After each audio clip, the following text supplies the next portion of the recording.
अगर इंडिया को वर्ल्ड का शॉप कैपिटल बोला जाए तो गलत नहीं हो सकता।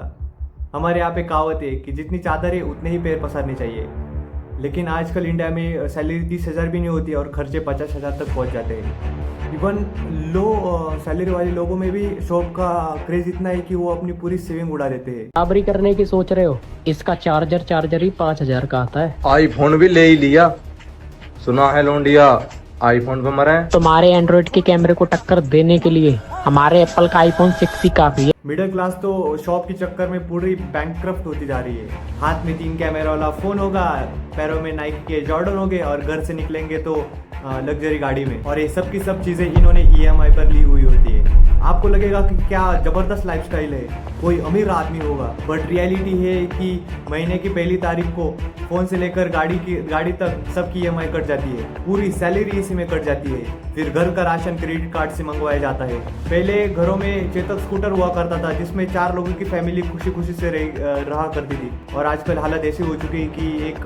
हैचबैक कार में भी लोग सेटिस्फाइड नहीं है और उन्हें चाहिए रोड प्रेजेंस वाली सनरूफ वाली गाड़ी। बजट 5 लाख का अफोर्ड करने का भी नहीं होगा, पर शादी ऐसे करेंगे कि किसी रॉयल्टी की शादी हो रही हो।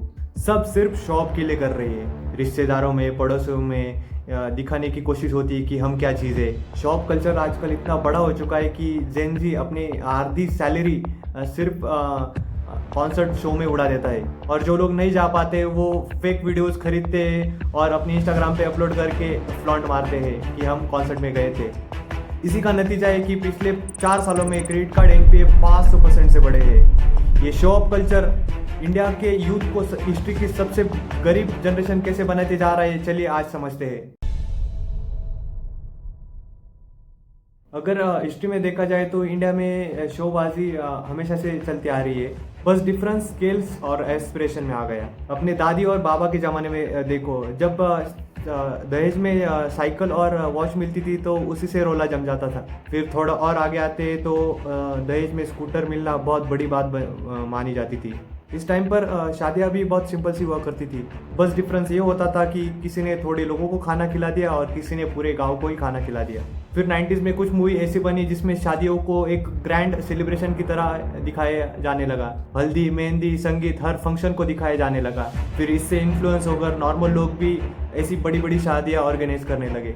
और फिर जैसे जैसे इंडिया में लोगों के पास पैसा आता गया वैसे ही स्टेटस गेम बढ़ता चला गया। पिछले 10 सालों में सोशल मीडिया का पेनिट्रेशन इंडिया में इतना फास्टली एक्सप्लोड हुआ है। इसका असर ये हुआ है कि जो लोग अफोर्ड भी नहीं करते वो लोग भी स्टेटस गेम में पार्टिसिपेट करने लगे हैं। एक रिपोर्ट की माने तो टेक प्रोडक्ट में जो प्रीमियम कैटेगरी वाले फीचर वाले प्रोडक्ट थे उसमें 50% की ग्रोथ हुई है। ये चीज़ तो आपने खुद ने भी नोटिस की होगी कि आजकल हर किसी के हाथ में आईफोन ही देखने के लिए मिलता है। सब लोग ब्रांडेड प्रोडक्ट, ब्रांडेड कपड़े इसी क्रेज में पागल होते जा रहे हैं। द टाइम्स ऑफ इंडिया के हिसाब से इंडिया में बिकने वाले 70% आईफोन EMI पर खरीदे जाते हैं, यानी 10 में से 7 आईफोन EMI पर खरीदे जाते हैं। तो ये शो करता है कि जो मेजरली आईफोन खरीदते हैं वो एक्चुअली इस आईफोन को अफोर्ड नहीं कर पाते हैं। और इसमें ऐसे भी कुछ ऐसे केस है जो कुछ बच्चे अपने गरीब माँ बाप को आईफोन लेने के लिए फोर्स करते हैं। ये देखो, ये आंटी मंदिर के बाहर फूल बेचती है, इसके बच्चे ने आईफोन की जिद में 3 दिन तक खाना ही नहीं खाया। फूल पट्टी हम बेचीला भैया, ही खाली हमसे 3 दिन से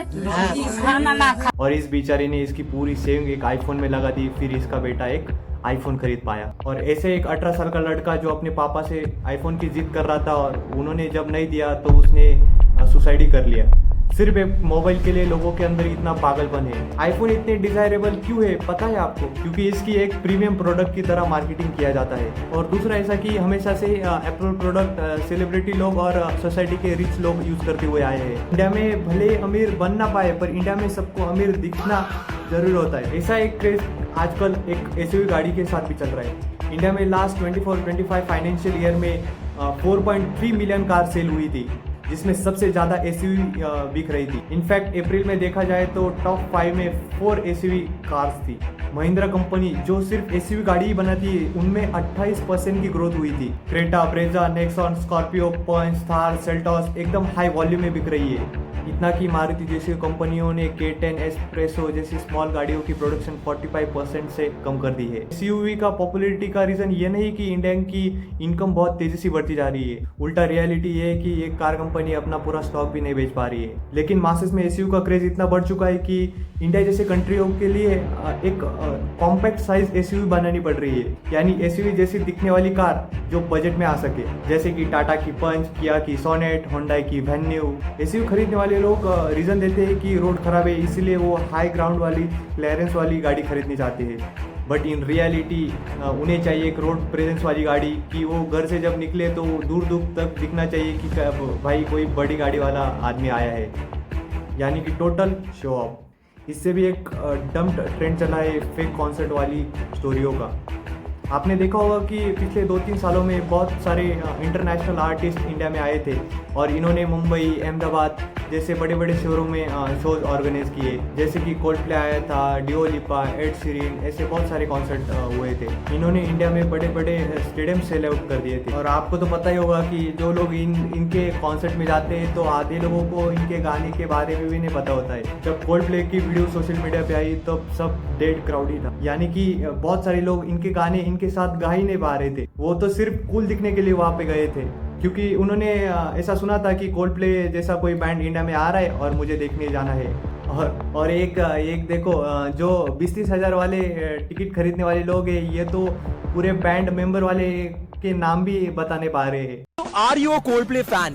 Definitely. Yeah, of course. I mean, Coldplay is love. I'm a big Coldplay fan. Of course, yes. Yes. Name any 2 members from Coldplay. चल Coldplay के 2 मेंबर का नाम बता। यार ये क्या पूछते हैं आप लोग मुझसे? चल एक मेंबर बता दे Coldplay का, चल 2 एक बता दे। एडम है।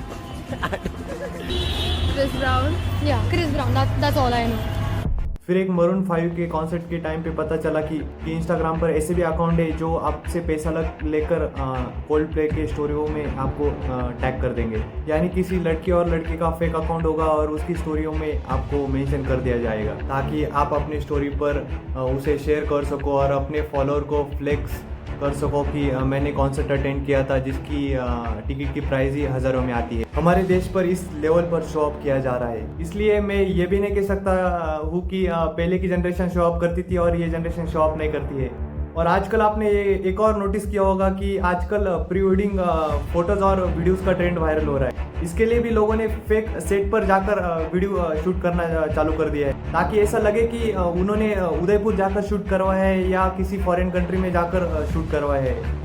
और ये शूट एक स्टूडियो में होता है, जैसे कि एक मूवी शूट होती है। ऐसे बहुत सारे स्टूडियो होते हैं जो थीम के अकॉर्डिंग आपको शूट करके देते हैं और आप चूज कर सकते हैं कि आपको किस तरह की वाइब चाहिए फोटोज और वीडियोस में। यूरोपियन, बाली, उदयपुर, ग्रीस या कोई पेंट हाउस का बैकड्रॉप चाहिए, जैसा आपको एस्थेटिक चाहिए वैसा के वैसा आपको ये बना देते हैं। शादियां वैसे भी लोग लोन लेकर कर रहे थे और एक और खर्चा ऐड हो गया, और सिर्फ दिखावे के लिए। तो चलो शादी हो गई, लाइफ का एक बड़ा इवेंट होता है, पर आजकल लोग उधार पैसा लेकर ट्रिप पे जा रहे हैं, क्योंकि सोशल मीडिया पे देखो तो हर कोई इधर उधर घूम रहा है, तो इससे फोमो की फीलिंग क्रिएट होती जाती है। फिर घूमने के लिए पैसे उधार लेकर ही क्यों जाना पड़े, फिर भी लोग जाते हैं। इसीलिए मुझे लगता है कि इंडिया में फाइनेंशियल लिटरेसी की जरूरत बहुत ज्यादा है। लोग क्रेडिट कार्ड तो ले लेते बिना ये जाने कि उस पर एनुअल चार्जेस कितना लगेगा, अगर हफ्ता मिस हो जाए तो उस पर इंटरेस्ट कितना लगेगा और इसका सिविल स्कोर पे क्या इफेक्ट पड़ेगा। बल्कि आरबीआई के एक रिपोर्ट के हिसाब से पिछले 1 साल में क्रेडिट कार्ड डिफॉल्टर की लिस्ट में 28% की ग्रोथ हुई है, और 2020 से लेकर 2024